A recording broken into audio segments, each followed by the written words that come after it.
Welcome, everybody. We are just waiting a few moments and then we'll start.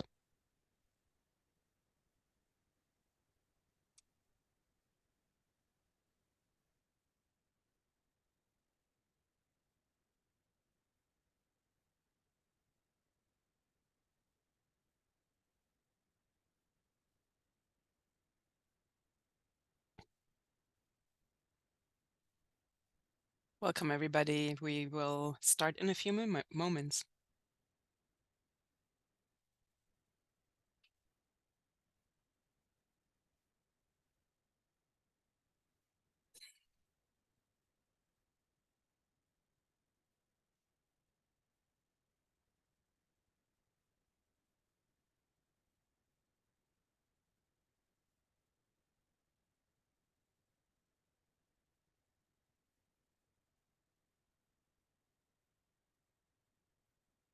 Welcome, everybody. We will wait just a few more minutes and then we'll start.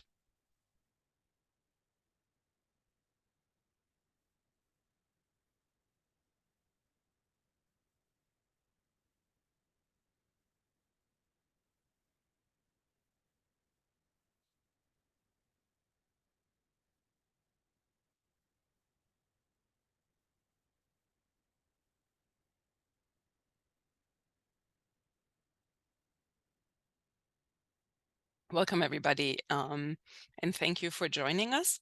We will start now, and before we continue with the presentation, I'd like to acknowledge the presence of Councillor Matt McLaughlin. And Councillor, if you want to say a few words. Hello, can you hear me? Yes, we can. I have my camera on. I don't see myself, so I assume people can see me. Hello, everyone. Matt McLaughlin, Ward 1 City Councilor. Thank you to the city for putting this meeting together to discuss our reconstruction of Tufts Street. Tufts Street is a very frequently used street that is very neglected as well.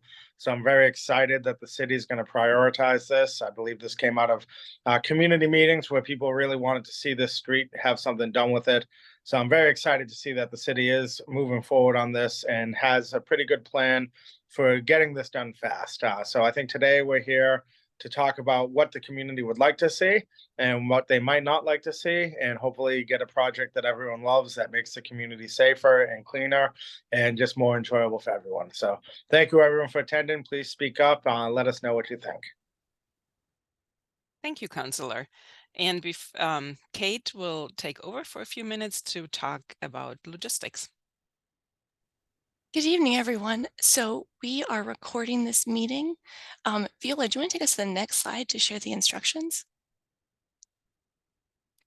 Wonderful. So we will post a recording of tonight's meeting on the project page following tonight at somervillema.gov/Tufts Street. Your camera will be off for the duration of this meeting, but we'll be able to enable your microphone when you're speaking. Throughout the meeting, we will conduct optional polls and interactive questions. And after the full presentation, we'll open the meeting to discussion. We'll first answer some questions that come in through the chat, and then we'll move on to spoken questions and comments. Please, if you're interested, send your written questions to the host, myself, through the chat throughout the presentation, and I'll read them out loud during discussion. And if you have any technical difficulties this evening during the virtual meeting, please email transportationat@somervillema.gov, or you can call 781-808-8272. So I'm going to share a little bit tonight about the meeting's purpose, outcomes, and process. So this meeting is to share information about this reconstruction project and learn more from you about how we can design a safer Tufts Street. We want to hear your transportation safety concerns for Tufts Street and gather feedback on design elements we should include in this project. And during the meeting, we'll share background on the project, related plans and ordinances, community engagement strategies, design opportunities and constraints, and then hear from you. Our agenda for this evening is to describe a bit about who we are and what we do, talk through why we identified Tufts Street for reconstruction, describe what the project encompasses, talk through how community feedback affects the project design, describe the existing conditions, discuss some options to make Tufts Street safer, describe the next steps for our community engagement, and then we'll wrap up hearing your initial feedback and questions. So I'm now going to hand it over to Viola. Thank you, Kate. Like any project, it takes a team to make it a successful one.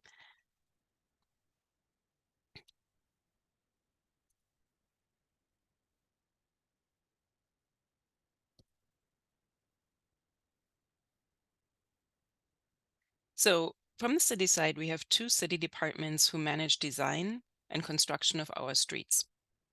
From our engineering division, Director of Engineering Brian Postlethwaite will oversee the project. Unfortunately, he could not join us tonight, but Rebecca Wright is here, and she is the Senior Project Manager for Streetscapes. From the Mobility Division, we have Adam Polinsky, Senior Planner, Kate White, who you just heard, our Outreach and Engagement Planner, and myself, Viola Augustine, also Senior Planner. I'll be the project manager with strong support from Kate and Adam, and Rebecca, and lots of other people in the Mobility Division.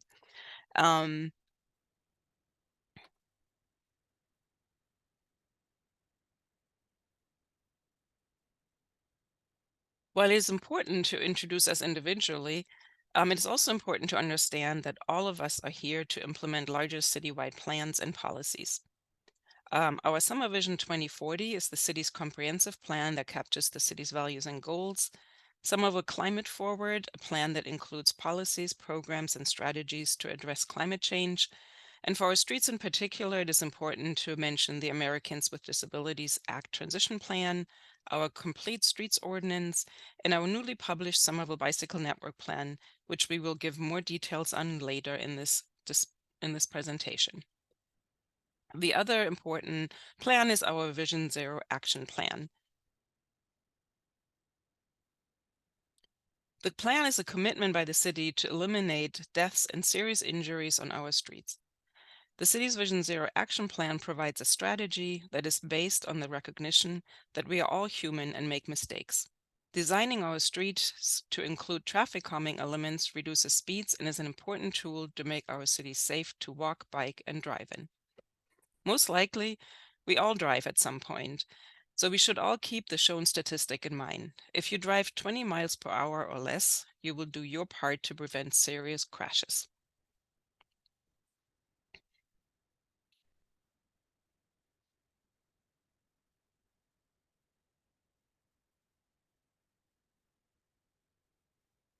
So we introduced ourselves, and as I said earlier, it takes a team to make changes. Sorry, like I'm having things pop up now. So we'd like to hear who you are, and because you cannot introduce yourself all individually, we were hoping we would like you to answer these questions, these poll questions. And Kate will lead us through that. Thanks, Viola. So we're having questions come in, give folks a few minutes. These are totally optional. We just love to learn a little bit more of who's joining us today. So your first question is to share where in Somerville do you live? And your options are on Tufts Street, within a 5-minute walk of Tufts Street, in Somerville, but further than a 5-minute walk of Tufts, and then you don't, or you don't live in Somerville. Our second question is, how do you use Tufts Street? And this is, you can choose as many as applies to you. Your options are: I live on the street, I use the street my regular work commute, I use the street to get to the East Somerville Green Line station, I use the street to get to the East Somerville Community School, use the street to get to the Capuano, use the street as your primary way to get to or leave East Somerville, you work on the street, or you go to a business or business on the street, or you don't use Tufts Street. And finally, as we've seen folks nearly complete the poll, just wanted to share the last one, which is, which of the following transportation options have you used in the last week? The options of walk, public transit, car, bicycle, rideshare, which is your Ubers or Lyfts or taxis, or other options. So I'll give you about 20 more seconds. And again, this is a totally optional poll for us to just learn a little bit more of who's joining today. So with that, I'm going to close the poll. And we just got a question in the chat. If you use the option to travel to a friend's home in Tufts Street, you know what, we got to learn that through the chat. So no worries if you weren't able to select it in the poll. So If you could all see those answers in your, oh, let me just share the results out so we can all see. It seems that we have about 30% of our attendees, about 7 folks, live on Tufts Street. We've got 26% of our attendees, or about 6 folks, within a 5-minute walk of Tufts Street. 26% of folks who live in Somerville, but further than a 5-minute walk, and 17% who don't live in Somerville. For folks who said how they use Tufts Street today, about a third shared they live on the street. About half said they use the street in their regular work commute. About 40% said they use the street to get to the Green Line station. We had 0% say they use it for the East Somerville Community School, but 4% who travel on Tufts Street to get to the Capilano. About 40% said they share this as their primary way to get or leave East Somerville.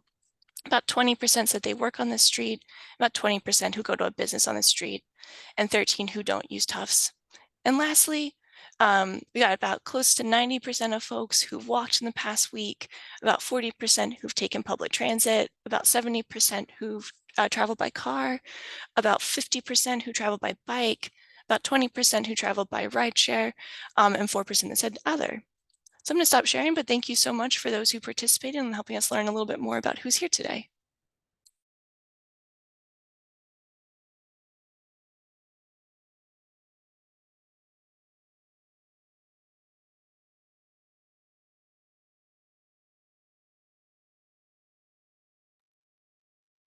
So I'm handing off to Viola to take us on the next section.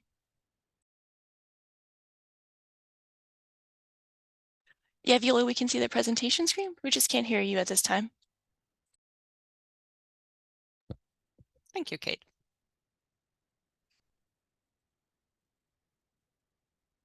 So thank you for introducing yourself and giving us a little bit of a sense who's in the room. And we'll now switch to talk about Tufts and start off with why is Tufts one of our next street projects?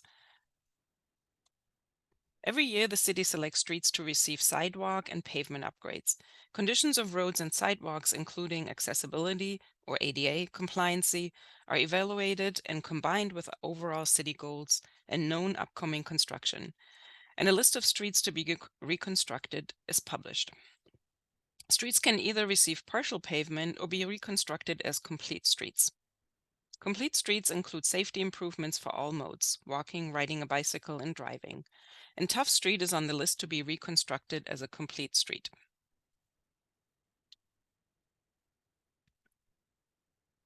With the opening of the East Somerville Green Line station, Tufts has become an important connection to bring people walking and riding a bicycle to and from the station. As you can see on the map, Tufts in pink provides access to and from the East Somerville neighborhood. From the East Somerville station, the star in green, to the East Somerville school stars in blue, and to the purple bubble indicating the East Broadway Business District.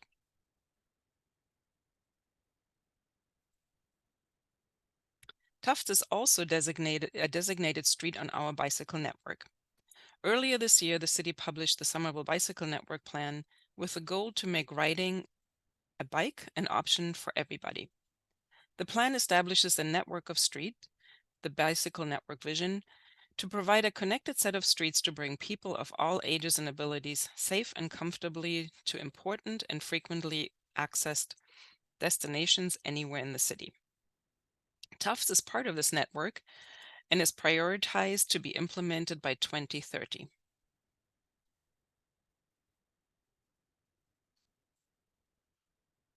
Now that we identified why it is important to improve Tufts, we can introduce the Tufts Reconstruction Project. All of Tufts from Cross Street to Washington Street will be reconstructed. The intersection at Cross Street will include Cross Street itself. The intersection at Washington Street, however, will not include improvements on Washington Street itself. Improvements on Washington Street will be done by the MBTA, and as Adam will explain, along with other street projects in Somerville, in East Somerville. Adam. Thanks, Viola. Next slide. All right, good evening, everyone. My name is Adam Polinsky. I'm a senior planner in the mobility division for the city of Somerville. I've been managing these reconstruction projects for a few years now and have been pretty involved. So I'm just going to spend a few minutes talking to you guys about some of the other work we have going on, and then what we have the ability to actually include or not include in these projects. So starting with some of what else we have going on in the area right now, particularly East Somerville. There is an exciting project coming up on Washington Street, something that we've been working with the MBTA on for a couple of years now and are finally close to actually getting constructed, which is redoing the crosswalk across Washington at Tufts Street, which will also include building floating bus stops in the area, which is something that you may have seen on Holland Street or College Ave that we've started to build. I think we have some on Somerville Ave as well over on the eastern section of Somerville Ave. So those will be nice big areas for people to wait for the bus. It will shorten the crossing across Washington, which we know is a scary one and we're really excited about improving. And it will also include a flashing beacon. So it will flash yellow when you push the button and will just make you a lot more visible if you're a pedestrian crossing the street by vehicles. We also, and so that is, we're currently hoping that that is something that can get reconstructed this year, but we do not have an official timeline or confirmed timeline from the MBTA yet. So there is still a chance that that does get pushed next year. We are also wrapping up a bunch of other improvements on Pearl Street and in the surrounding area in East Somerville.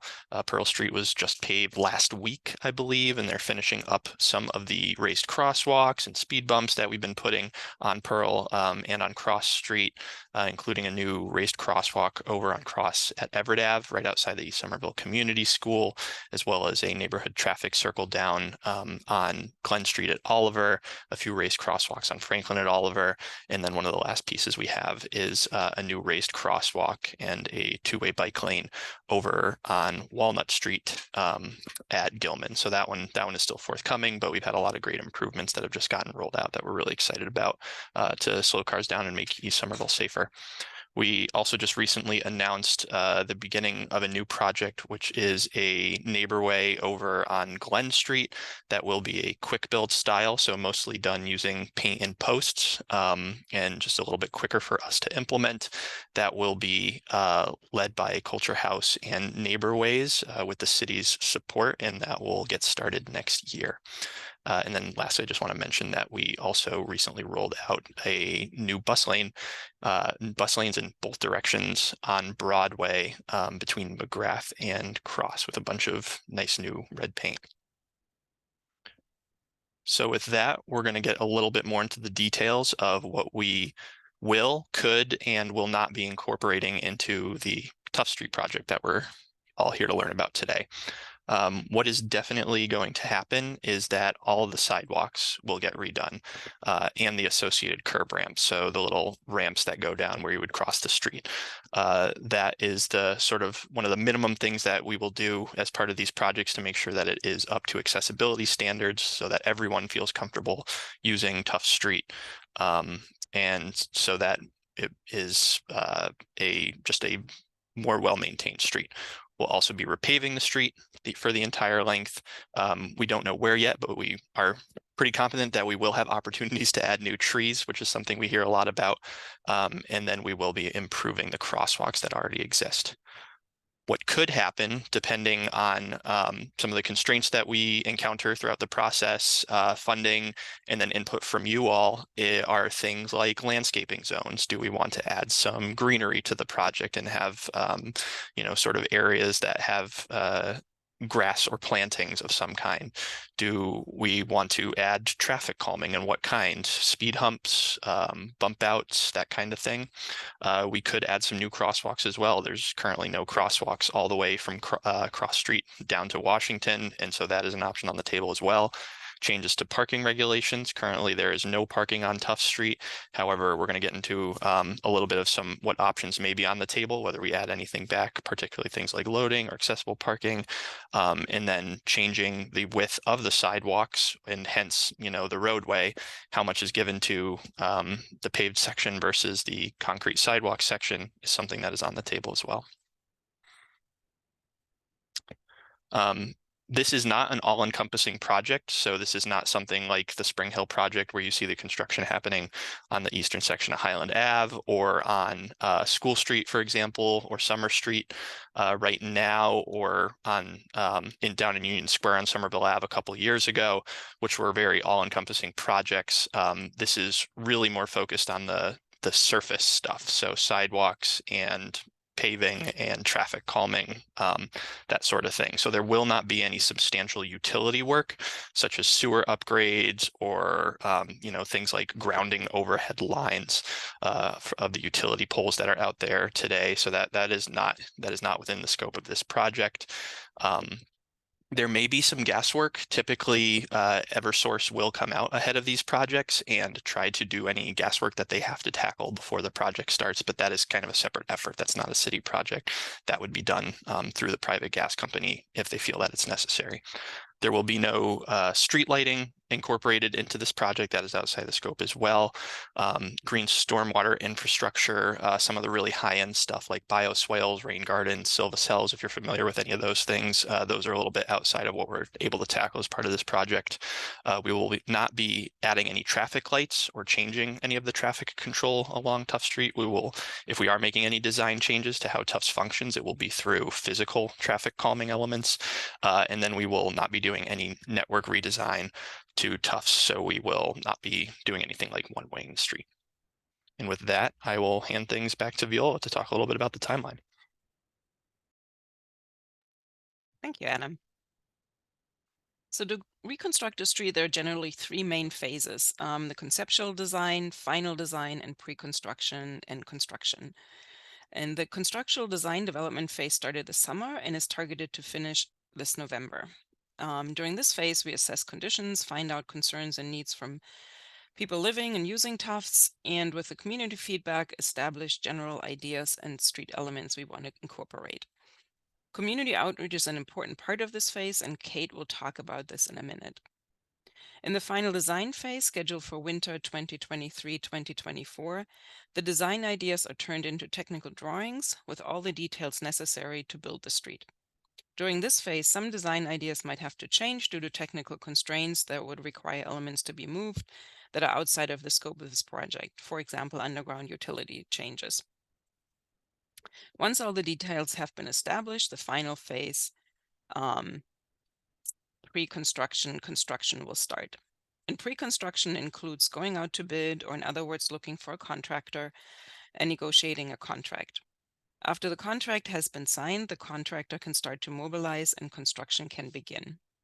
And for Tufts Street, pre-construction is scheduled to start winter 2024, with an expected construction to start sometime mid-2024 and scheduled finish sometime late 2025.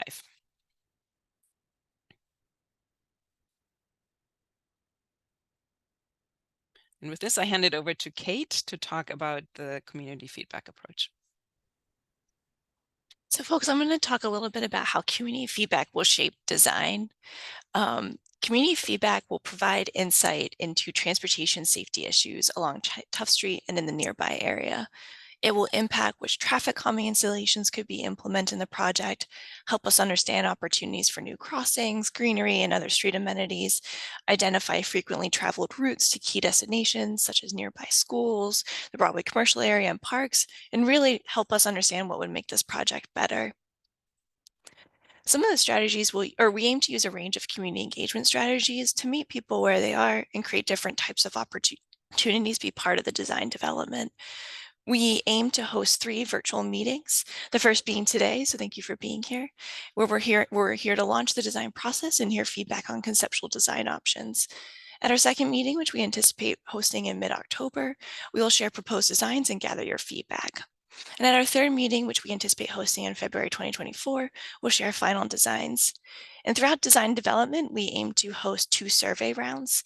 The first survey, which is out now, to hear your transportation safety concerns and learn about your priorities for improvements. Following the second community meeting, we will launch a second survey to hear community members' feedback on proposed designs. All of our surveys are available in English, Spanish, Portuguese, Nepali, Haitian Creole, traditional Chinese, and simplified Chinese. And if you need any help taking the surveys, please contact 311 and we can assist you in completing the survey. Please share these survey opportunities with anyone who you think might be interested in the project. And we will also promote the survey through street outreach, flyering, posting on our project website, posting in city social media channels, and sending direct emails. So as we described, we plan to flyer the street and nearby area about upcoming community meetings. You might have received one on your door, and other community engagement opportunities. We also aim to connect one-on-one with local businesses, community groups, faith and civic institutions to just learn more about some of the needs in the area. We also hosted focus groups with teen community members this summer as part of the Mayor's Summer Jobs Program to really hear specific teen input around their concerns and ideas for the street. Next week, you'll have the opportunity to add your comments to an online public map, a public input map if you're interested. Here you can add your comments directly to specific parts on the map and tell us about your concerns or wishes for the street. We will also take this map in print during our street outreach into one-on-one meetings. We aim to host 2 to 3 street outreach pop-up events after each community meeting in the surrounding areas and meeting people traveling in the area. In this first phase, we're going to host a pop-up at the intersection of Tufts Street and Knowlton Street next Friday from 4 p.m. to 6 p.m. September 8th. Following that, on September 12th, we're going to host another pop-up in the Glen Park Playground from 2 p.m. to 4 p.m. really to kind of connect with parents and students and community members coming out of the Capuano School. Throughout project development, we aim to post a variety of updates through different communication channels, such as posting in city social media channels, sharing information in the City and Mobility Division newsletter, sending direct emails. As a community meeting registrant, you're going to get direct emails throughout the development of this project, local community groups, and reviewing any comments or questions that come in through the city's 311 system. So after talking about some of the community engagement strategies, I wanted to share a little bit about existing conditions on Tufts today. Really want to take a closer look at what does Tufts Street look and feel like. So the sidewalk, just wait till we're at the right slide. There you go. Thank you, Viola. The sidewalk and road width on Tufts Street are like many of our other Somerville streets. It's fairly consistent street width from sidewalk curb to sidewalk curb of 26 feet. And sidewalk widths range from about 5.5 feet to 7 feet.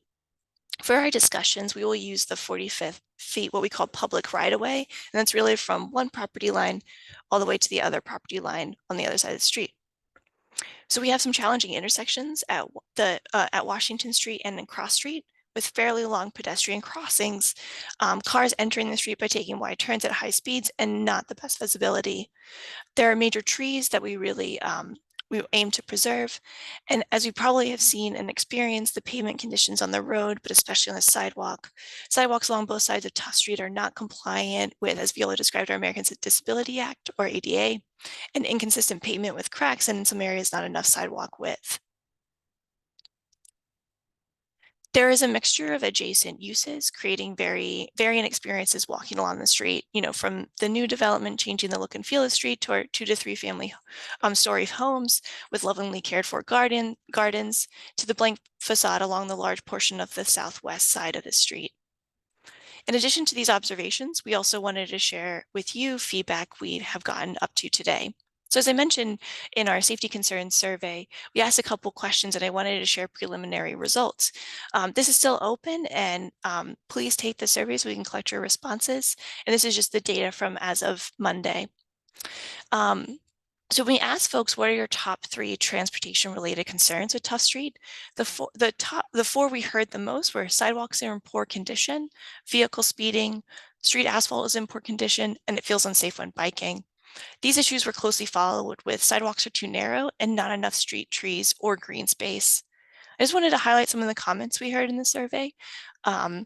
Here are 4 that were shared with us. I live on Tufts Street and almost got hit twice. Too much cut through traffic, sidewalks are too narrow, and I have concerns about families using the Green Line extension heading to either the Edgerly or Capilano. Drivers who are almost always speeding do not stop at crosswalks. It's extremely unsafe, particularly given that both sets of crosswalks either end of Tufts have relatively low visibility. And walking is unpleasant. Biking feels unsafe because the street is wide, so cars go fast and pavement is in bad condition. When we asked folks what improvements would you like to see for Tufts Street, the foremost selected improvements were more trees, plants, and greenery, wider sidewalks, less speeding, and safer biking facilities. This was closely followed with more crosswalks across Tufts Street. Some of the comments people shared in their surveys include, we need speed humps and raised crosswalks, especially since this is so close to the community path and the T station. We need to make it difficult for drivers to cut through our neighborhood. I live on Dell Street, so I must use Tufts Street to get to my home by car. There are a lot of kids in the area, including mine, so my biggest concern is safe sidewalks and better crosswalks. And then please keep in mind those who use cars accessibility tools. The MBTA is abysmal for those of us using a cane, and so if I can, I do use my car. More accessible parking spots nearby would be amazing.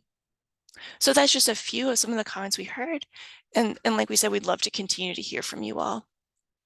And I just want to share a little bit about what we heard in our teen outreach focus groups. This summer, we worked with the climate justice team, a part of the Mayor's Summer Jobs program, and hosted 3 focus groups with teens to learn about how they envision their ideal street, to learn more about the assets and challenges for Tufts Street, and hear ideas about opportunities to make Tufts Street better and safer. The group's feedback on Tufts Street's issues included the low number of trees to provide shade and support for wildlife, few crossing opportunities encouraging jaywalking in the middle of the street, safety concerns with the alignment of tactile warning pads at crosswalks, especially the intersection of Tufts Street, Washington Street, and Knowlton Street. They share that sidewalks are in poor condition, with one side having some panels broken due to tree roots, and the other side is narrow and made of asphalt. And the street pavement is bumpy and paint is really faded.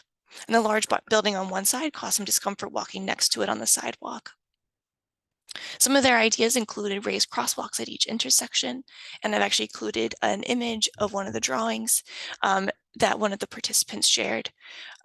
Speed humps to reduce vehicle speeding, pullover space for people biking so they can feel safer, more trees to help with shade and make the street feel better, employing colorful elements to brighten up the street, and installing more amenities like trash cans. So that's just a bit of what we've heard in initial outreach, but we'd love to hear more from you today. So we've got a word cloud poll for you all. I'm going to share the chat and the link, but you can also go to menti.com and enter 398568 or scan the QR code, and then I'll display the word cloud on our screen. So I just want to take a moment to do that. And we'll see some of our initial answers coming in. And again, just a reminder that this is totally optional. Just want to see some of your thoughts.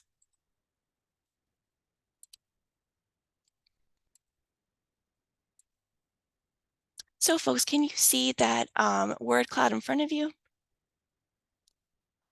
Wonderful. So we're seeing some responses come in. I'm seeing so the word cloud works that if some of the words if people put in similar words, that makes the word bigger. So right now, our biggest word is bumpy, along with rough and dark. We've also got bad sidewalks, unsafe has come up both in unsafe as its own and unsafe drivers. One person shared that it's horrible and that they're also happy for change. Dangerous to exit. Someone shared they're a business owner. Someone shared dodge traffic. See unwide walkie, which I'm not entirely sure, but if I'm reading that incorrectly, just let me know by entering more or into the chat. And again, if you can't, oh, thank you. Again, the code is 398568. And you can input a couple responses if you want, and again, totally optional. So lastly, some of the ones I didn't highlight is that it's uncomfortable. There are narrow sidewalks. There are potholes. That's dangerous, scary. And I think I've captured most, but if I missed anything, we just had some other items highlighted, such as community, walk, all right, and I think a few more for bumpy and rough. So I think maybe I'll give folks just a few more seconds. I think I just appreciate you participating in this word cloud so that we can all learn a little bit about each other's experience on the street. So I don't see any more coming in. I think, oh, lastly, I'll highlight Too Fast is a new one, Unkempt. And I think I managed to see all, but if I missed anything, oh, illegal parking and unsafe for bikes and pedestrians. So folks, thanks so much for participating in that. And I'll hand the screen share back to Viola to take us into our next section.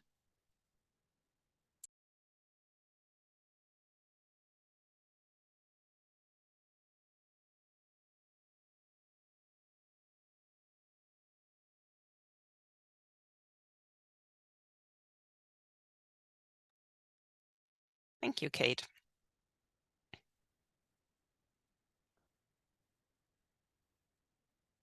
So with all the information we just shared, we are finally at the point to talk about possible and desired changes on Tufts. Like, what are the options to create a safe Tufts streets? And before we go into it, I'd like to set the stage a little bit and ask you to think about Tufts beyond just changing dimensions and adding safer crosswalks or speed humps, but think of as Tufts streets that feels, beyond a Tufts street that just feels like a conduit for traffic, like we see saw in the previous picture. But think of it, how can we change the experience on Tufts to make it more pleasant, but also send clear signs to the car that this is a street that puts safety of the most vulnerable users, namely people walking and people riding a bike, first. So the first opportunity we have to change Tufts comes from its neighborway designation on the bicycle network plan. And the neighborways are walk and bike friendly streets, and they're meant as a safe and comfortable alternative to our higher volume streets like Washington Street right next to it. Traffic calming elements deter cars from using the street as a cut-through and make cars slow down. A neighborway should be an option for people of all ages and ability to use as a bicycle route. On neighborways, we do not plan to add bicycle lanes, and we anticipate to only minimally adjust existing parking. And in order to do that, in order to change Tufts to be a neighborway, we will follow national guidelines and have to make sure that average daily volumes are below 2,000 vehicles per day. And we also have to make sure that at peak hours in the busiest direction, there are no more than 50 cars per hour using the street. So we collect the data and speed data and volume data on Tufts and adjacent streets in the spring of 2023. And we also use traffic data software that utilizes cell phone locations to come up to collect the numbers that you see on this table. So if we look at speeds, we're already close to the 20 miles per hour on average that we're aiming for to make it a neighborway. And adding traffic calming on Tufts will reduce the speeds even further and get them to where we want them to be. If we look at the volume data listed in this table, the first line shows us the average daily volumes are already below 2,000, around or below 2,000 vehicles per day, which is the threshold that we want to stay under in order to make it a neighborway.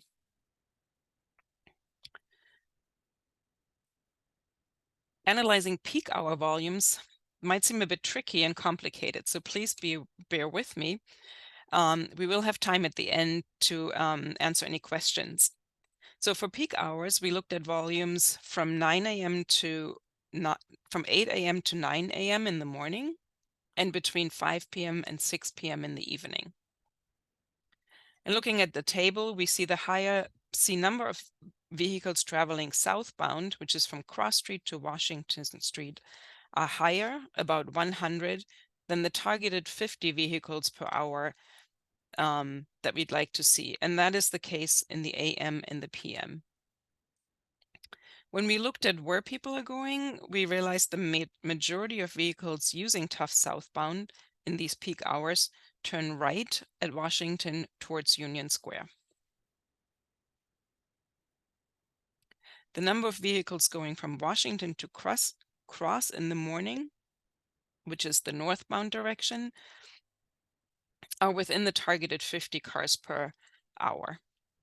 Now in the PM peak hour, we again see more than the neighborway targets of 50 cars.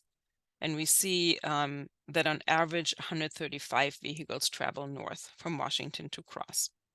And again, we looked at where cars are coming from and going to, and the majority of cars come from Union Square and turn left onto Washington to then turn right on Cross towards Broadway. We also looked at volumes on Glen Street and found that the number of cars both in the AM and peak M hours are about 50. Again, a threshold that we want to see not to exceed for neighborways. So with these numbers looking generally positive, we feel with the addition of traffic calming and safety improvements, we can actually reduce the volumes even further. And with that, I want to introduce some of the options for traffic calming and volume reduction. And the first one is a familiar tool that has been used all through Somerville to slow down traffic and reduce volumes, and those are the raised crosswalks. And for the intersection of Washington and Cross, we propose to also add what we call gateway treatments. And that would be using signage and possibly other horizontal and vertical elements to clearly indicate that Tufts is a neighborway. Again, a street that prioritizes walking and biking. It is also important to integrate wayfinding when it comes to neighborways, and we already have neighborway wayfinding signs, and that's an example on the screen showing the distance and the minutes that it would take to get from point A to point B and the direction. So all of this would make a gateway and would indicate something special is happening on the street.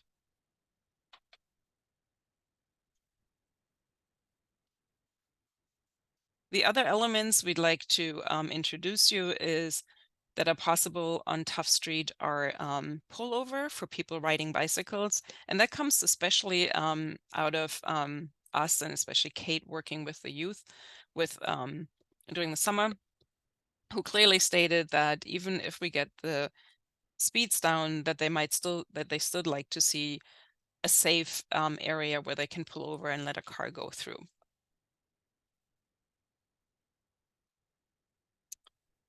We also recognize that there's a lot of illegal parking, and so the reconstruction, the redesign can include legal spots to park in order to drop off people or deliver goods and services. And we also hear from our residents the desire to add accessible parking, again, that we can introduce on Tufts. A note on all the curb uses, I want to say the more we add, the less we have space available for wider sidewalks. So just to keep that in mind when you think of a redesign of Tufts. And with that, we want to break it up again and give you the opportunity to respond to the raised crosswalks and some of these curb uses.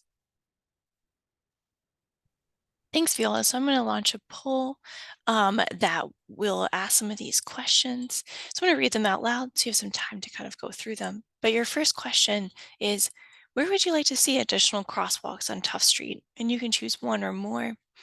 So you can select option 1, which is at Dell Street, option 2 between Dell and Glen Street, option 3 at Glen Street, or 4 between Glen Street and Knowlton Street. Your second question is, which are some of the curb use options would you like to see included on Tufts Street? Again, these are all totally optional, but you can choose one or more, space for pullover for people riding bikes, or loading, unloading, or deliveries, and accessible parking.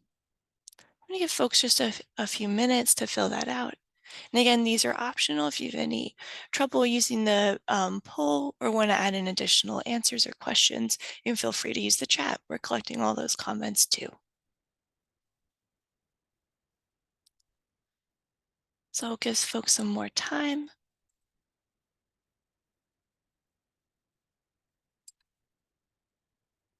Yeah, 30 more seconds.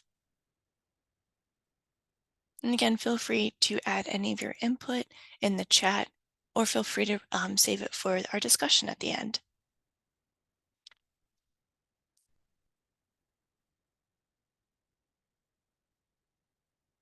Just a few more seconds. And again, if you didn't get the option, we'll have lots of opportunities to collect this input over the next month and a half.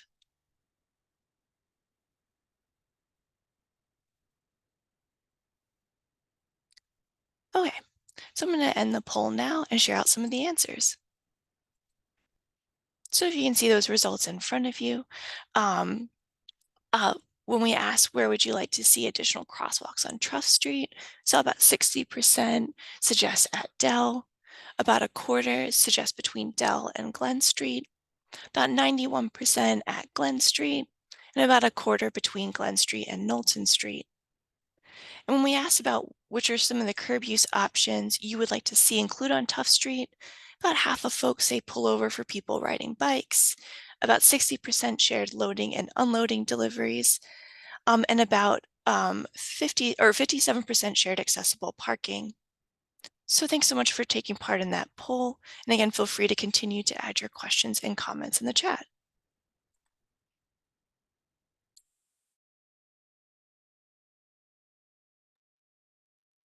Thank you for giving us that feedback. And now we want to share our, we want to introduce you to two different options how we can envision a reconstructed Tufts streets. And the first option we call mid-block moments. And it's a succession of two or more pinch points, which are areas where the road narrows to only let one car through, and we envision them to be distributed along the street. The street will be fairly straight, but the pinch points will prevent cars from speeding along Tufts. And the narrowed road sections allow for moments to experience wider sidewalks and shorter and safer crossings. A typical layout of the street would be widen the sidewalks from existing 7 feet to about 10.5 feet on each side, and the road area with lane widths of 9.5 feet in each direction will allow for 2 cars to pass. To further slow down speeds and reduce volumes on Tufts, we would propose to place a few speed humps between the pinch points.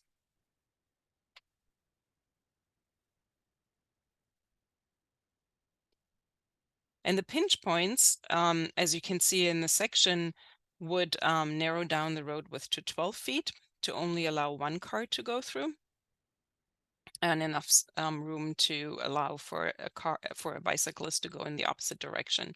And that would widen the sidewalks to about 14 feet on each side. And that could be moments for more planting and trees, or could be used to create a safer crossing, as we've shown as examples on the right here. And when we discuss in a few minutes, that would be something we'd be interested to hear from you, what other uses you would like to see on those sidewalk moments. The second option we call meandering opportunities. And here we envision Tufts as a meandering, narrow road that allows to maximize sidewalk widths to explore open space opportunities. And the before and after example from a street in Brooklyn in New York, you can see that just by adding pavement markings, how the feeling of the road changes and spaces are created. Oops. And in the case of Tufts streets, these spaces that you saw painted on the road would actually turn into sidewalks. There we can change our curb use and create wider sidewalks. So to maximize the sidewalk width, we envision to narrow down the road width to 12 feet. And that creates a yield condition where cars would have to wait in dedicated pullover areas for an oncoming car to pass. And this is a very common street type in Somerville. If you check out Myrtle Street north of Pearl Street, for example, that kind of condition exists where the road width is not wide enough for the two-way traffic. A yield street will slow down cars and lower volumes and in addition would allow us to explore opportunities to create open spaces on these 28 feet of sidewalk that we have on either side to play with. And again, in our upcoming discussion, we're interested to hear what you would like to see happen on in these spaces.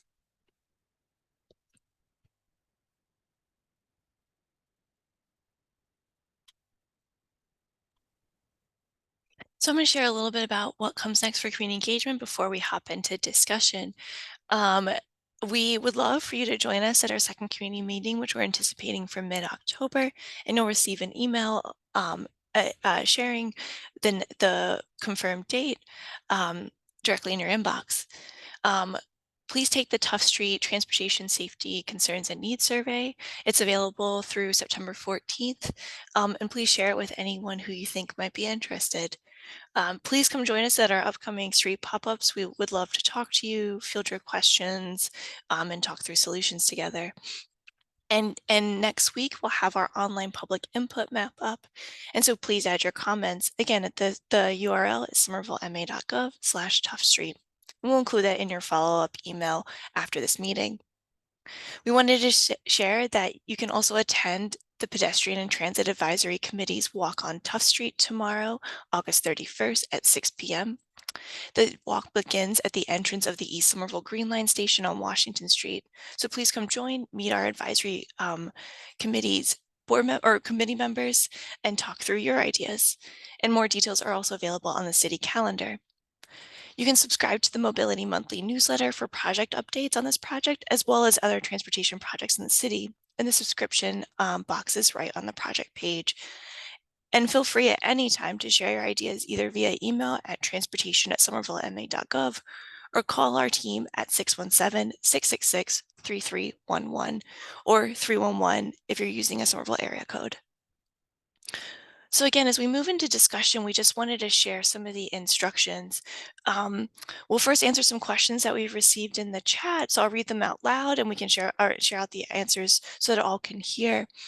And then we'll move to spoken questions and comments. So feel free to continue to send your written questions to me in the chat and we'll read them out loud. If you're joining by phone, we'll take the spoken questions and comments in the order of hands raised, and I'll share out kind of the names that are coming up next so you know when you're up. And if you're joining by phone this evening, to raise your hand, you press *9 and *6 to unmute, but we'll also give you that permission to unmute when you have your question. And as a reminder, this meeting is scheduled to end by 8 p.m.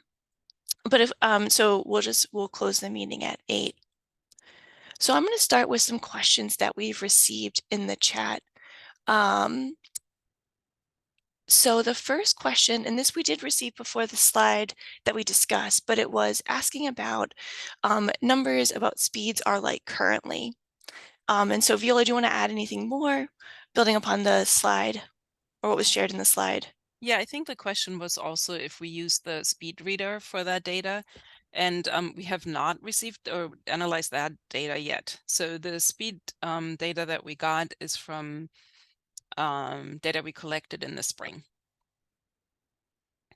Yeah, and I would just add that the data collection method that we used is more accurate than the radar feedback sign that's out there that shows your speed.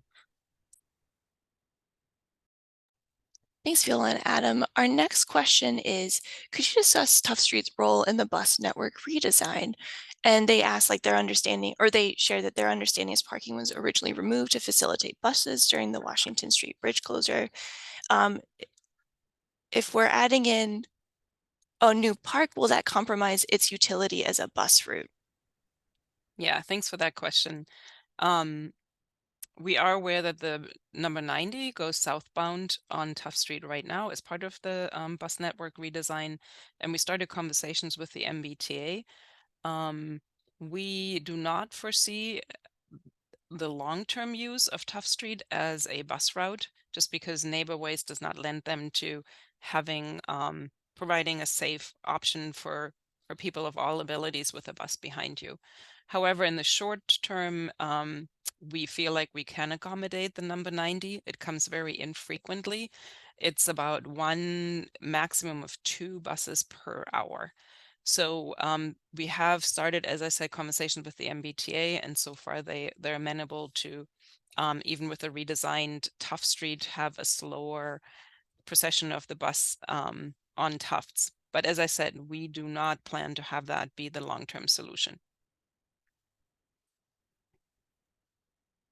Thanks, Viola. So those are the only questions we have in the chat this time. We've gotten a couple comments, which I'll hold for right now and maybe bring back after we've had some spoken questions and comments. But thank you for those who've added those. We're including that in all of our feedback. So right now we have 4 hands raised. And so I'm just going to list out those who have had their hands raised or who have their hands raised at this moment. We have Frank Lee, followed by Jeff Butterworth, followed by Eileen Schofield, followed by David Last.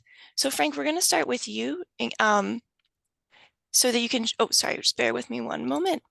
So you can share your comment or questions.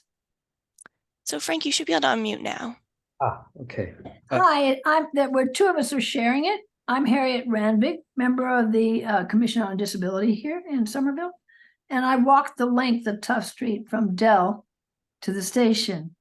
And I would love to participate with you all in the solutions of well-angled crosswalk, the safety bumps, because also the tactile bumps. Yeah, tactile bumps. And the thing is also to find a solution for even making those a part of the actual crosswalk, because the one design flaw that has not yet been seen, or at least to my knowledge, by the design is that when you level out or make raised crosswalks, as a blind or visually impaired user, you don't know when you're going into the street.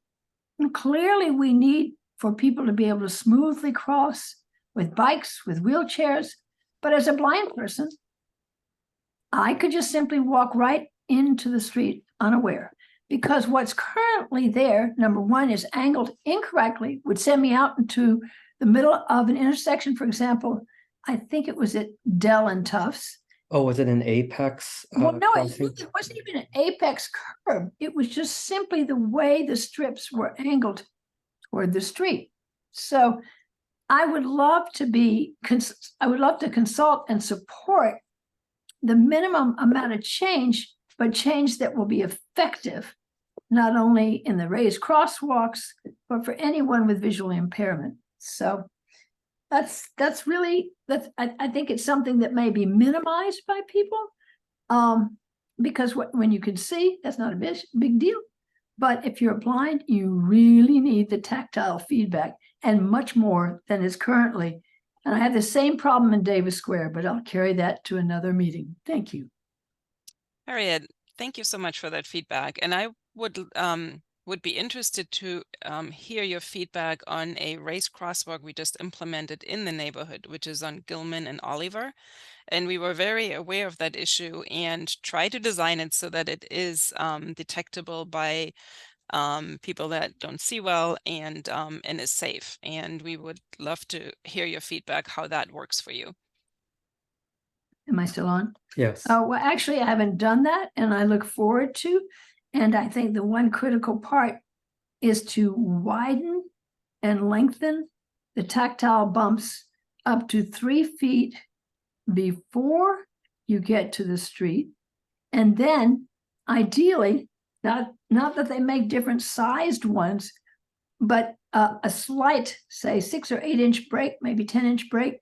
And then the street would have tactile strips at least regular intervals in order to make sure someone who can walk a straight line blindfolded. Tell me about that. Anyway, you see. So I will go over to Gilman and Oliver and check that out. And because sometimes they talk about crosswalks having, I forget the term, I think it's more sort of scored zigzags across, right? But scoring is not sufficient to be picked up by a white cane. And in other words, to make a sound in a field. So for whatever it's worth, and I'll go check out the intersection. Thank you. Thank you. Thank you both, Harriet and Frank. So next we have Jeff Butterworth. Jeff, you should be able to unmute now. Yep.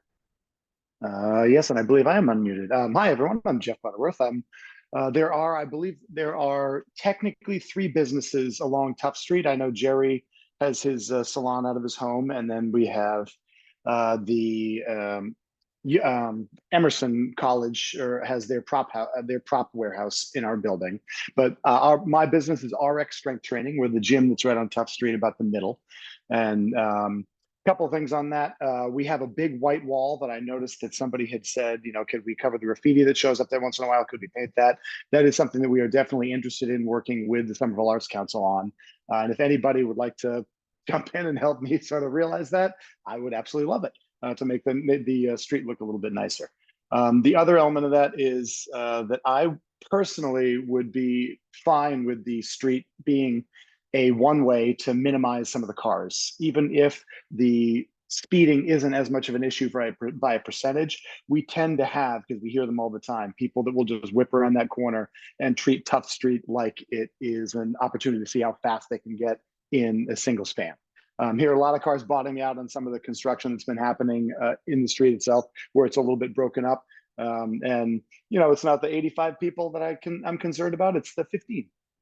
We have a lot of kids in the neighborhood, and we want to make sure that all the families here are safe.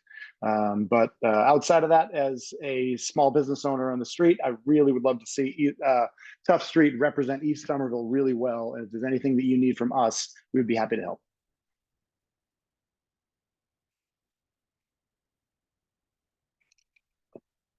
Thank you so much, Jeff.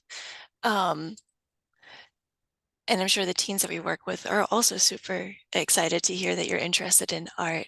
So we look forward to talking more with you about some of those opportunities. So next I just want to share with folks that we have about 4 more hands raised. We've also gotten some more questions in the chat. So I'm going to prioritize the folks who have their hands raised and then come back to those 3 or so questions we've received in the chat. So next we have Eileen Schofield, followed by David Lass, followed by Carl Alexander, followed by Tom Lamar. So Eileen, you should be able to unmute now.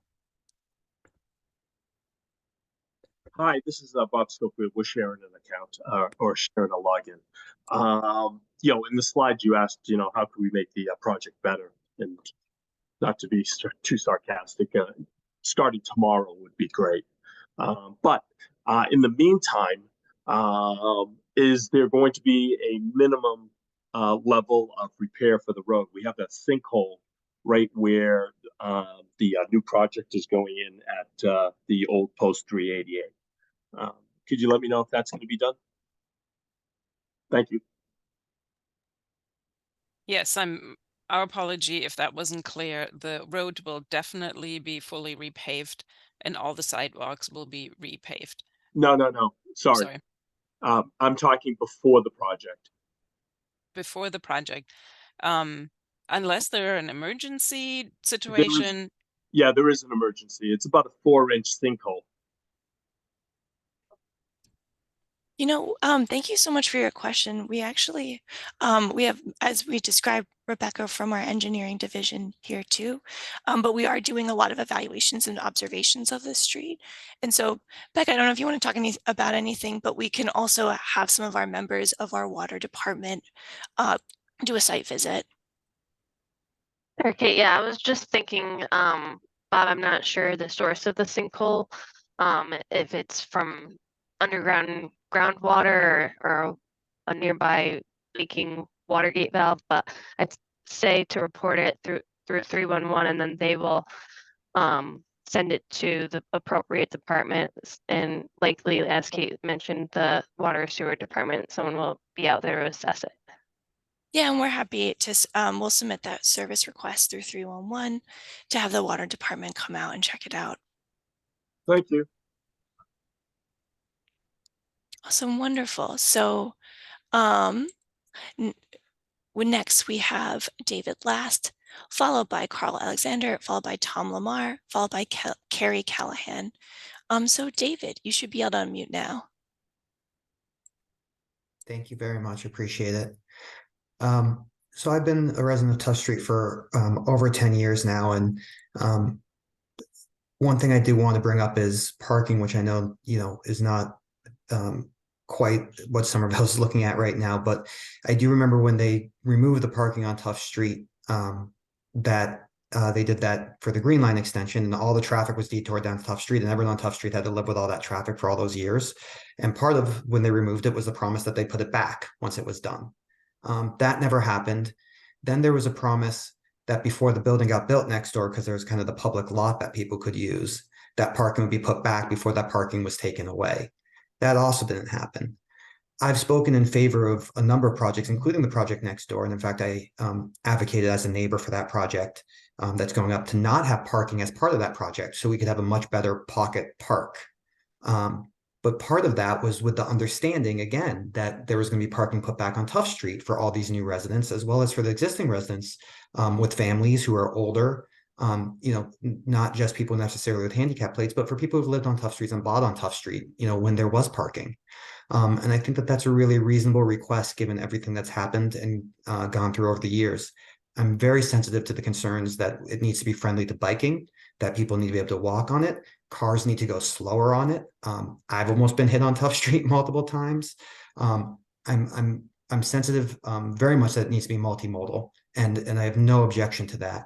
But the idea that there's only going to be parking for loading or only handicap, and there's going to be no parking for both the existing residents of Tufts and the soon to be new residents of Tufts, with this, pocket park, is a little bit disconcerting to me, given the promises that have been made over the past 6 to 7 years. And I'd really, really ask the city to take a hard look at that and consider the history here and what people thought they were moving into when they did move into Tufts Street, as well as the needs of all community members, which includes biking. But I think if we can limit the cut through, I know the one way was taken off the table. That was kind of my genius idea. I came up in my head of like one way and parking on one side, but I heard that was taken off the table. But if we could be creative to add some parking back, I would be very grateful, and that would feel like a promise kept. So thank you.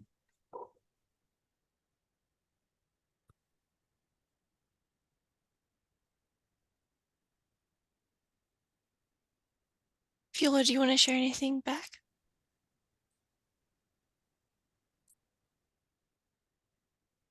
Oh, I was unmuted.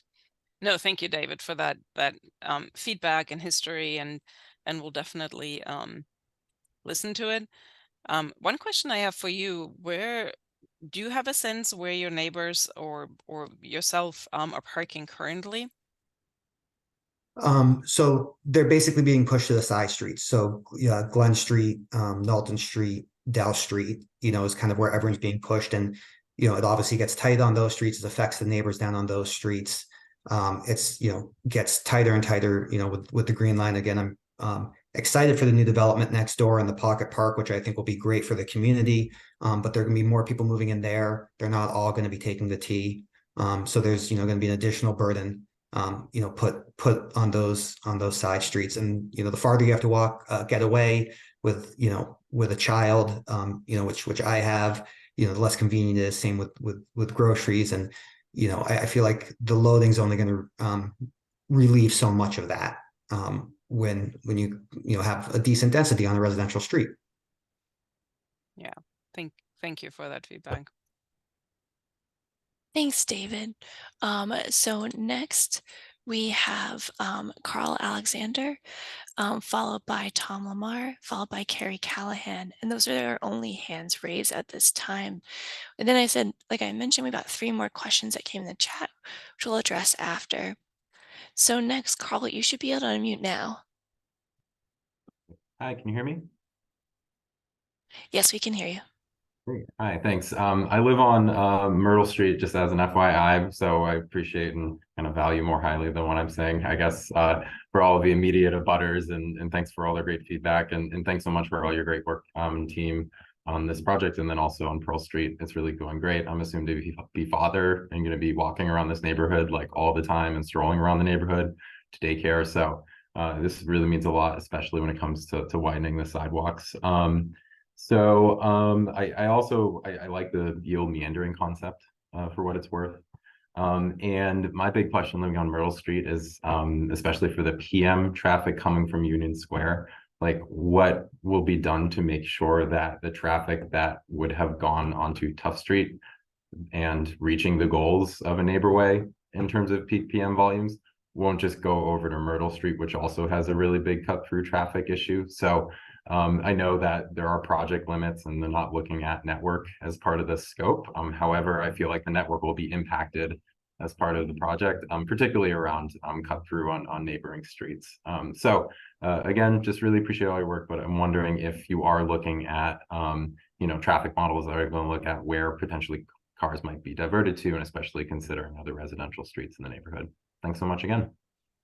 Yeah, thank you for that feedback, Carl. And of course, we had internal discussions on exactly the issue that you raised, that if we want to have less cars on Tufts, where do they go? And we were positively,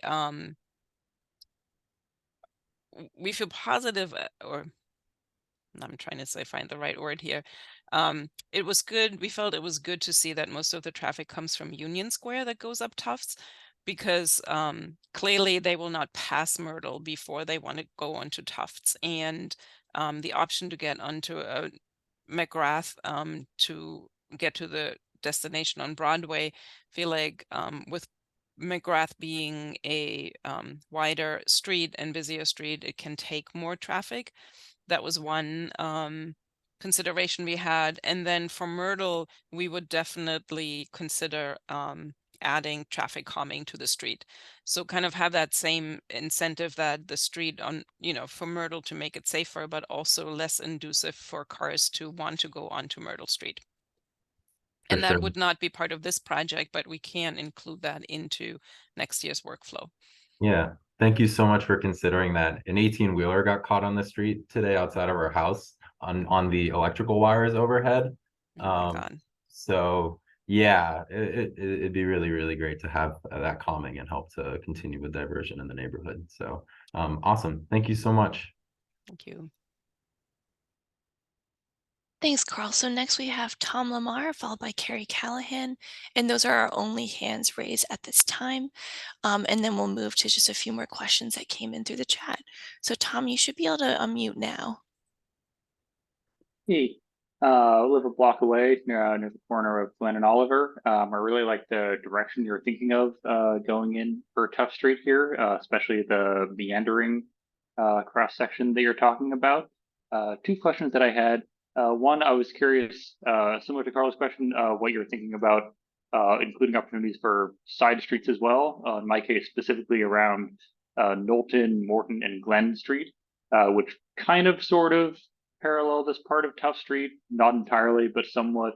I know in some other projects you've been able to include pretty thorough speed humps and raised crosswalks and raised intersections on adjacent streets, in addition to the main street being redone. And I was curious if that's an opportunity here.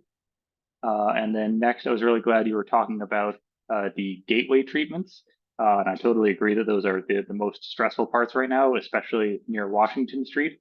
I might have missed it, but I was curious if you could talk in more detail about what you're considering there to add horizontal or vertical deflection for vehicles, like raised crosswalks or significantly narrowed streets, that kind of thing. It's very, very stressful right now crossing near Washington Street. Yeah, thank you, Tom. And I'll start with the latter of the intersection treatments. Yes, we would definitely look at raised crosswalks, and then also at narrowing the width. Obviously, we have to be mindful. This is a street that's also used by emergency vehicles to get from from the main headquarters on Broadway down to Innerbelt and Brick Bottom. And we already started conversations with the fire chief.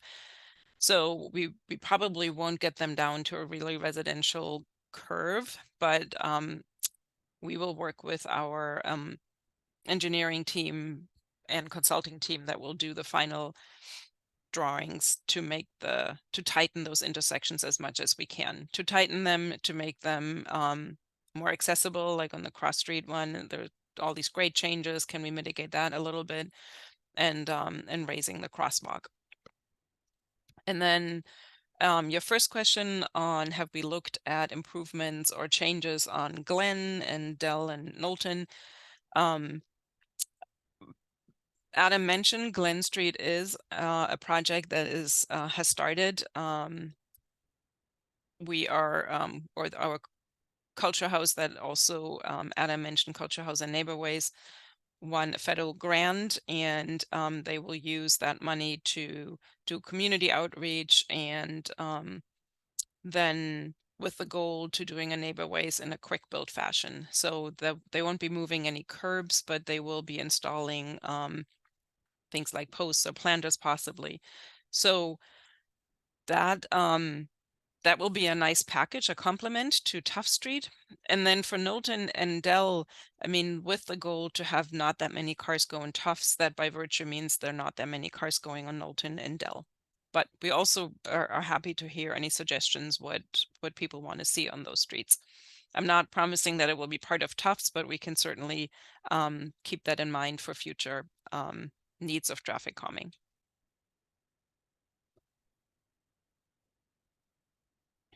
Thanks, Tom. So next we have Carrie Callahan, and then no more hands are raised at this time. So Carrie, you should be able to unmute. I think so. Can you hear me? Yeah, we can hear you. Great. Thank you so much. I live on Glen Street. I am the first house on Glen Street. So the only way to get to my house is to go on Tufts.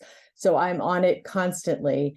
I want to completely echo what Dave said. And I know Dave lives across the other side of 31 Tufts from me. I face 31 Tufts right now, the side where the pocket park will be.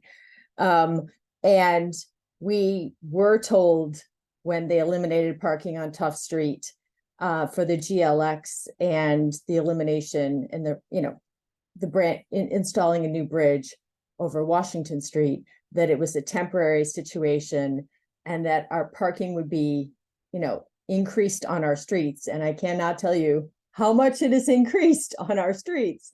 It's huge. I feel like I know all my neighbors on Tufts Street now because they park in front of my house. But, I am looking forward to improving Tufts Street. I think that's fabulous, but I think adding the parking back would really alleviate some of the congestion on our street, especially since with the residents at 31 Tufts Street not having parking, which we did agree to as part of allowing, no parking for this particular building. I feel like there was sort of there's some history there that was a disconnect where one side of the city promised one thing or encouraged one thing and the other side wasn't told about it. So we're just trying to provide some history here. After the buses with everything going on with the replacement of the bridge and then the constructions of not only the old post, but then the parking lot of the old post, it's just been a lot going on in our neighborhood. So I appreciate the improvements. I'm a little concerned about the meandering opportunity, just in the sense that I have had people, as I'm going down Tufts Street, actually come at me as if they were going to hit me, as if it was a game of chicken. And having that small opportunity to have someone, as I cut through, to have someone else come at me, because they are very aggressive.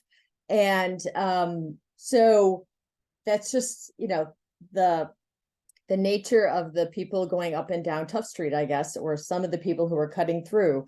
I don't know if they're residents or not. It's too hard to check, but that is a little worrying. And so that would be my one. I love the slowness on Cross Street. I came home from Cross Street today. I went nice and slow, and thankfully the bumps are now painted. So we're not going over them, but the improvements are great. I'm all for increasing accessibility, especially since I've had some issues myself this year.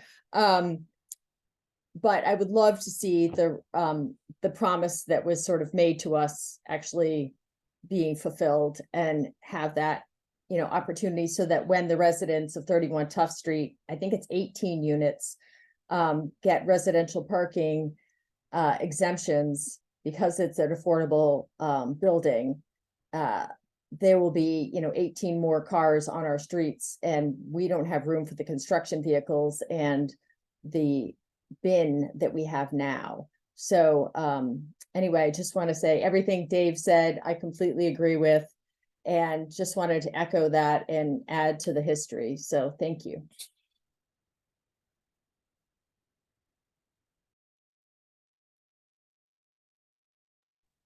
Thank you so much, Carrie. Sorry, I was just capturing your comment in notes. So that's all our hands raised at this moment. But if anyone else has any questions or comments, please feel free to raise your hands. I am going to take some of the questions that we received in the chat and give folks a few more minutes if you have any more spoken comments. So I'm just going to start off with, and maybe Viola, you could tell us a little bit more about this one. Andrew asked, what happened to the plan of a traffic signal at Tufts and Washington Street?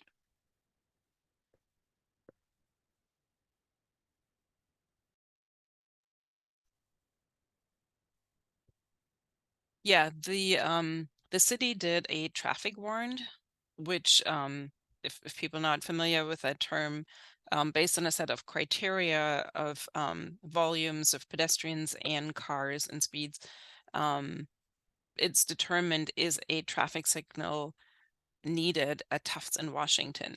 And I assume you're referring to the Green Line, a project that was part of the Green Line construction to have a signal be put on Washington at Tufts.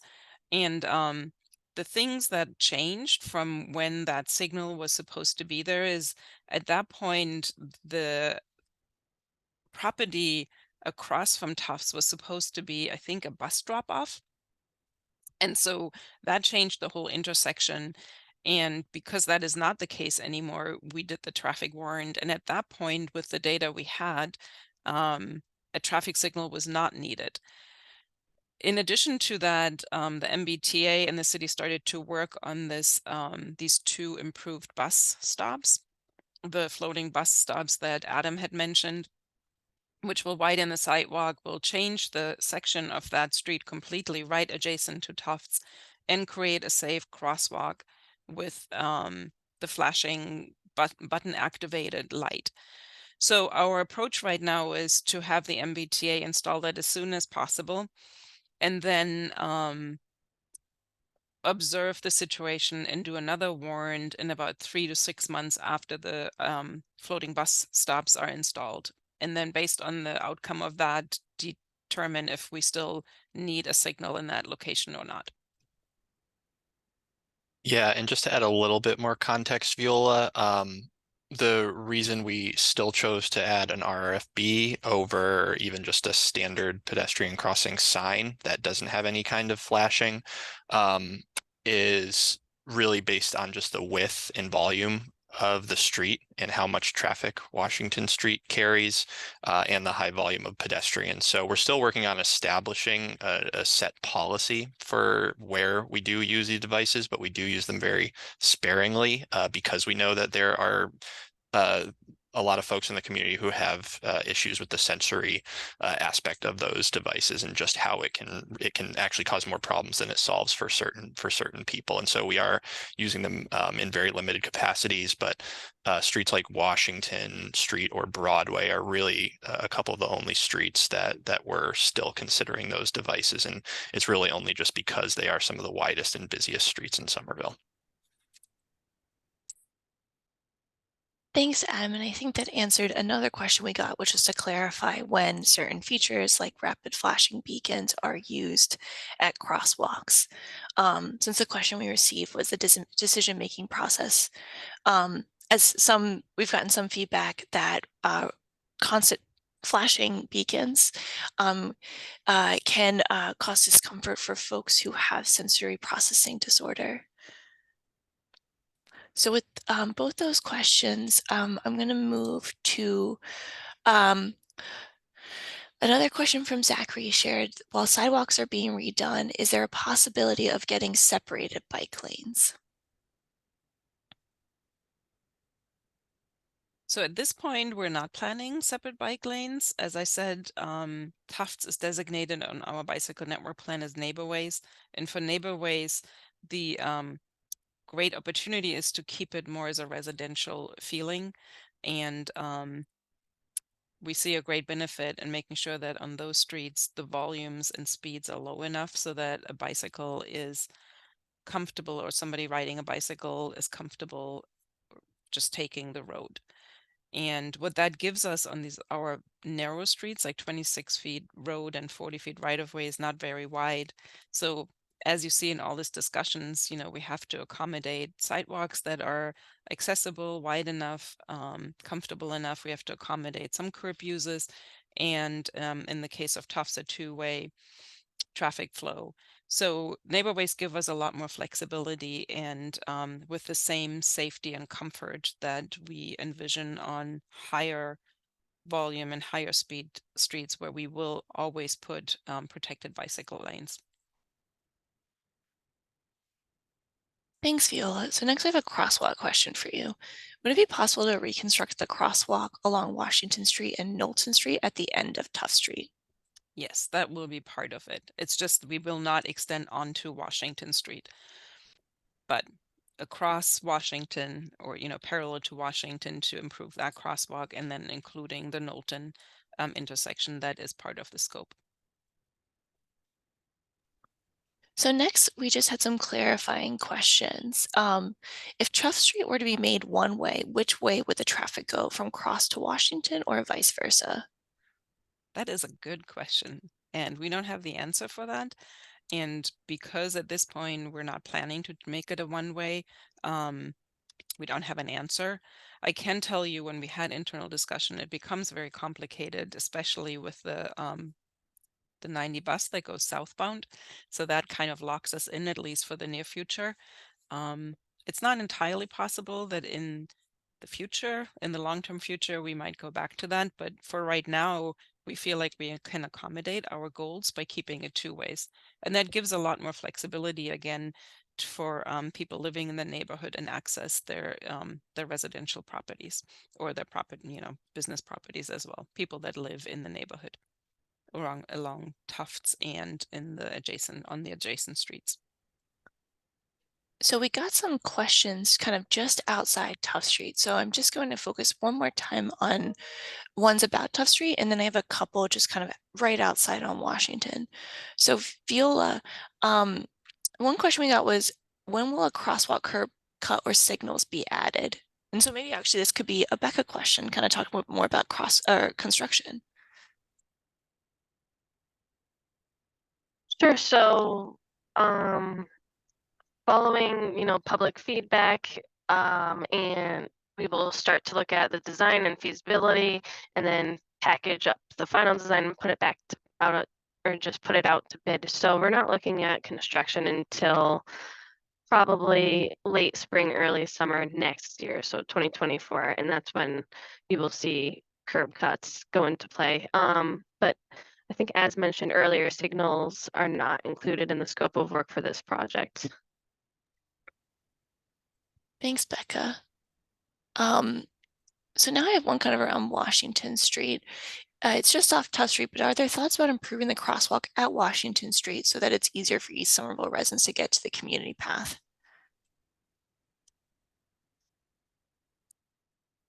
Sorry, some unmuting issues here. I believe that is what we talked about, both Adam in the presentation and I just mentioned, that there is going to be a new crosswalk, not in the location that you see right now, but closer to Tufts, and that will be part of this new floating bus stop that the MBTA is planning to construct there. Thanks, Viola. Another question was more about like routes. Walking down Tufts Street to Washington Street, how do I get to the T station? So you would take the same crosswalk we just talked about, and right now you would have to do the temporary one that's a little closer to New Washington, and then cross the street and go along the sidewalk on the other side under the bridge, and then you turn an immediate left, and that's the access walkway up to the East Somerville station. It's quite a bit set back, so you won't even see it when you enter, but there are these lollipop signs right at the beginning of that walkway up to the station. And that is also the access point for the community path.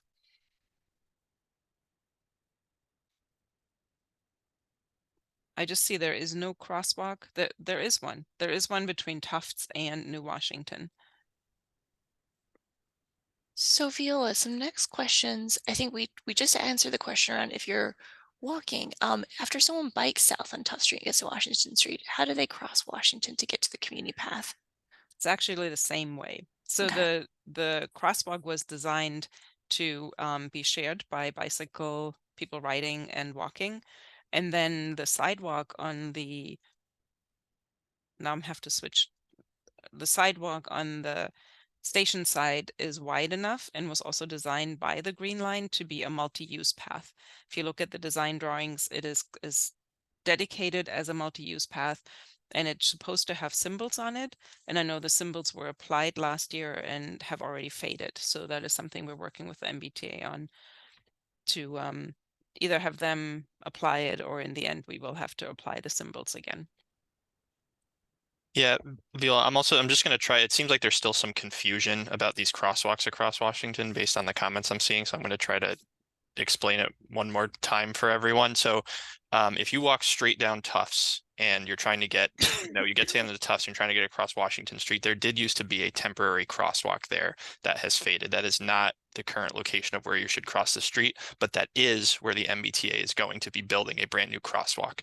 That has not happened yet. We are pushing them to do that by the end of the year. We have not gotten a commitment from them that that will happen by the end of the year, but we'll keep everyone up to date as we get more clarity from them. The crosswalk that currently exists with curb ramps is closer to New Washington Street. So you do have to go closer to New Washington. I think it's maybe 100 feet down the street, cross the street there, and then come back, towards Tufts under the bridge if you want to get to the station. So outside of crosswalks, we actually got a question around some of the street features. Is this the kind of street where you can do permeable asphalt or permeable pavers or bioswales? I will actually let Rebecca answer that. I was just gonna say, I think we stay away from permeable pavers because they're kind of a maintenance issue. Permeable asphalt, I mean, we haven't really explored that yet, and I would be interested in also that option and could look into that and speak with Brian Postwaite, the director of engineering, about it as an option. And bioswales, I'm not sure. We could also look into that too.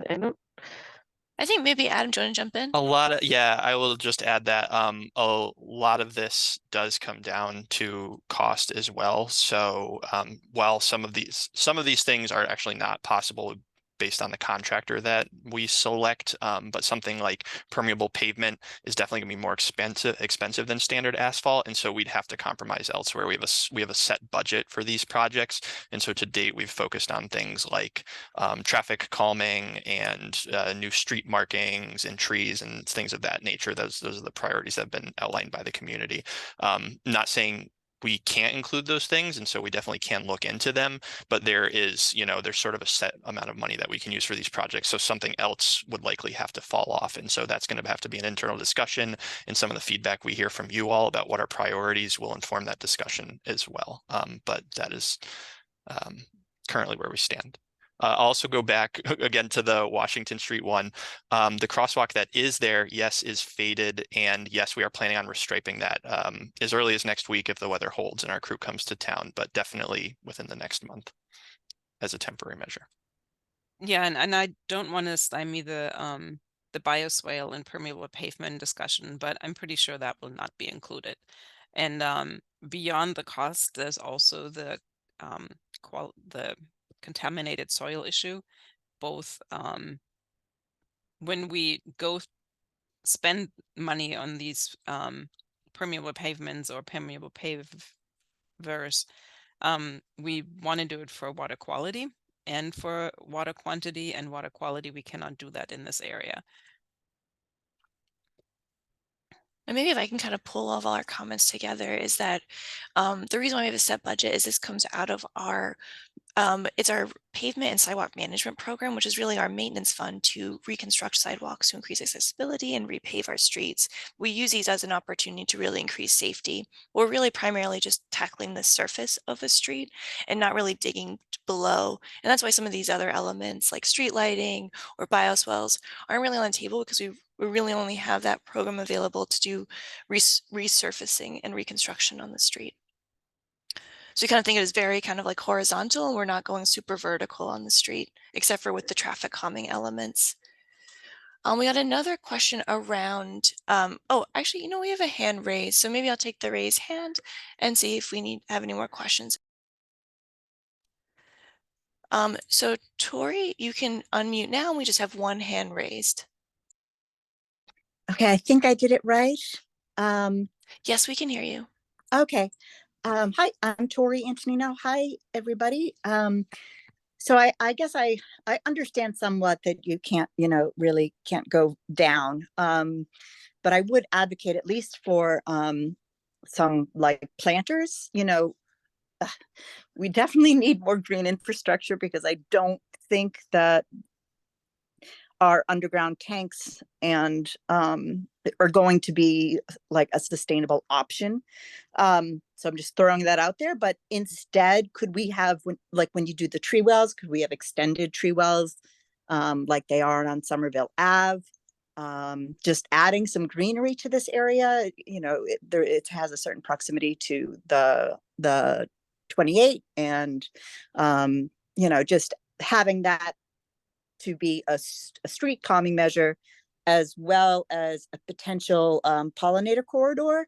Our pollinator action plan is about to be go into high gear, so we will be identifying spots where we can make those corridors and connections. And it seems like it would be sensible to have neighborways, and our bike plan kind of overlay the pollinator action plan. I think that would also, a butterfly flying would slow down traffic as well. So thank you all.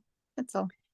Yes, Tori, we're definitely, street plantings, tree plantings, and giving them the best environment with the street wells and all that, and regular planters is definitely within our scope. And even if we can accommodate flow through planters that are not, going for using the soil or deeper soils for water quality improvement, that is on the table. Thanks. So folks, I do not see any more hands raised or questions in the chat. Thanks for everyone who shared comments. Like we said, we're collecting all of those, and we plan to, after the surveys and public meetings and street outreach, we're going to pull all that together and release a memo on the community feedback that we received. Oh, it looks like we got one more question. Just bear with me right now as I pull it up. But just want to say, does anyone have any more questions they want to share or raise hands before we close this evening? Just giving folks a few minutes just in case. I think again, the question is not about Tufts, but just sharing. When walking from Union Square, crossing Tufts onto Knowlton, sorry, my apologies, or continuing along Washington, what calming will be in place at that crosswalk? Many cars turn on to Tufts aggressively. So maybe, Viola, you could reiterate some of the gateway elements that you discussed. Yeah, I think we're definitely looking at that intersection to tighten it, to make it not so easy for cars to just zip around the corner at higher speeds. That is totally part of the scope, and that will be explored as we go into more detail and work with a consulting firm that will create the technical drawings. In addition to that, as we had said in the presentation, any gateway treatment like visual cues that this is a different street also slows down cars and make them look and like what is going on here. So the combination of it all, we're definitely aiming for a safer and less speedy crossing.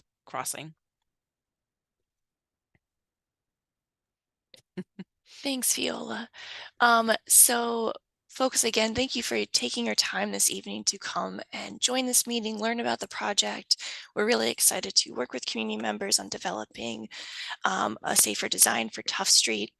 I don't see any further questions, so I think we're going to begin to close, but I just want to share with everyone, as you registered for this meeting tonight, you are going to receive an email where we'll have the recording of the meeting, the slide deck, and details for upcoming outreach events. Again, we have that survey open, so we would love for folks to take it. And some of the other projects that we talked about tonight, such as the Pearl Street, East Somerville improvements, the Glen Street Neighborway, will include links to those projects as well in your follow-up email. Please share this with any of your neighbors or friends or parents at the Capuano who might be interested in learning more about this project and sharing their concerns about safety on the street. And with that, without seeing any further hands raised, Viola, do you want to say any more words before we close this evening? No, I mean, I hope you can tell that we're all very excited about this, and we really want to see a very different image and a very different safety feeling, and a much safer street on Tufts. And really consider all modes, you know, make it better for pedestrians, make it better for people riding, and also better for people driving, because, you know, the aggressive behavior that somebody mentioned is not good for any of us. And by doing any improvements on Tufts, we will definitely see improvements and all that. And we totally welcome your feedback. We're looking for it. Everything that Kate said, please come to our pop-ups. We'd love to meet you in person. We found that very helpful to get feedback. And, you know, some people are a little shy to say something in this environment. So we are at the corner of Knowlton and Tufts next Friday from 4 to 6, and then again on the 12th at the Capuano School. So please, please come, and as Kate said, spread the word. Thank you all so much. We hope you have a wonderful evening. Thank you and take care. Thank you.